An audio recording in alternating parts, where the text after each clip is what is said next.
Hello everybody, this is Snarist, and welcome back to the finale of my Ninja Gaiden 4, the Two Masters DLC EX Trials. This is EX Trial number 6, where you have to fight both halves of Seere. You've got to fight her projectile and fast ability half, and you've got to fight her powerful, more direct half as well. And they both got a single phase. When you take both of them, when you take one of them out, then you'll have Achilles spawn in. And then if you take out Achilles or the other half of the twins, then Seere in her final form will show up. So the moment you kill both these one of these twins, Achilles will show up. And if you kill both these twins, then Seere in her final form will show up. And honestly, you've still got the same resources as you've had with the other boss rush modes. You've got a couple of War Brews, a couple of Iron Brews, no Incense of Rebirth, but you've got plenty of health packs and everything. Fighting them both at the same time honestly isn't that bad because you can feed off of them and get the dodging off consistently so you can take them both on, and it's actually a pretty fun fight. The problem I have with this is the same problem I have with Seere when you fight her when she's fully formed, and that's because she does that stupid like go up into the sky and kill you instantly technique, and that's why there's a way I have of going about this. You take out one of the twins, you immediately go for Achilles, and you try to kill him before you take out the other twin. Now, unfortunately, the other twin can definitely be collateral damage. I'd prefer if you killed the twin with the projectiles, but the other twin that rushes you with hammers and leaves explosions on the ground definitely can be a problem. So it's almost impossible to take out Achilles without having killed the other two twins as well. But the best you can do, if you can do it the best, sure. I think I got fed up with the other twin here, leaving all these explosives around. And in the end, I just decided to take her out because she was still being problematic.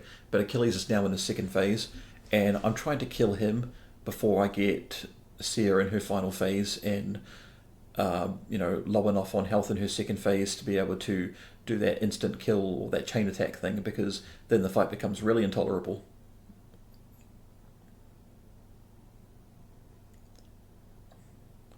So I got some lucky dodges off of those, and Achilles is almost dead. Okay, now Achilles is dead. And now the second half of Seere is almost dead as well. So now all that's going to happen is we're going to fight Seere in her complete form with both her phases.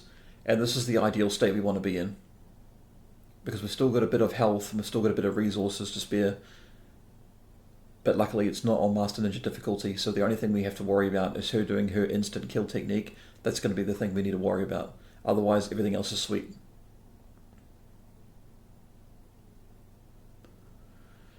So nothing I can say about Seere hasn't already been said, because I've obviously covered what I had to say about her in the Two Masters DLC review I made.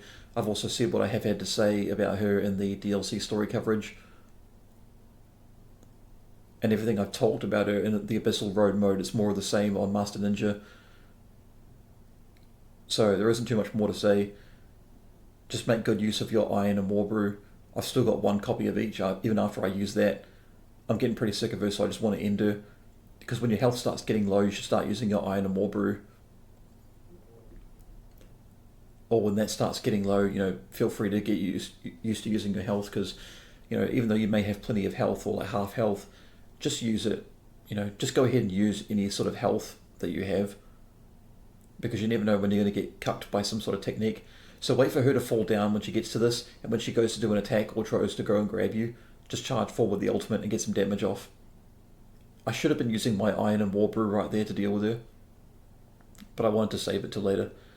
So I got the key gauge increase there, and she still grabs me even after that, which is bullshit. Because I'm worried about the damage she'll do, I put on the Iron Brew so I can have increased resistance against her attack. And now she's doing that stupid chain she does. But I already have the Iron Brew on, so I got more defense, so I'm just going to go ahead and try and get some remote parries on her. Try to interrupt her attack. And so she's almost going to do it, get the ultimate technique off, and I'm going to be ready with an info for when she does her teleport. Yep, and I go ahead and use it now. See, the timing can be a little awkward, because you've noticed, I think in my DLC playthrough of the game, where I showed you how to get an S rank, she actually did it super quick. Whereas in this, it was massively delayed, and I have no idea why. Maybe it's super quick on Master Ninja, but on every other difficulty it's delayed a little bit. I don't know.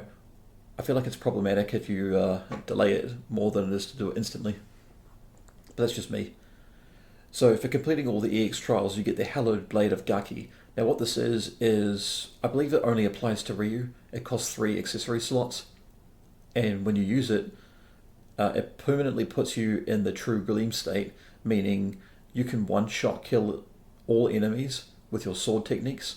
So just hitting an enemy with a sword will kill them instantly, but you also die in one hit.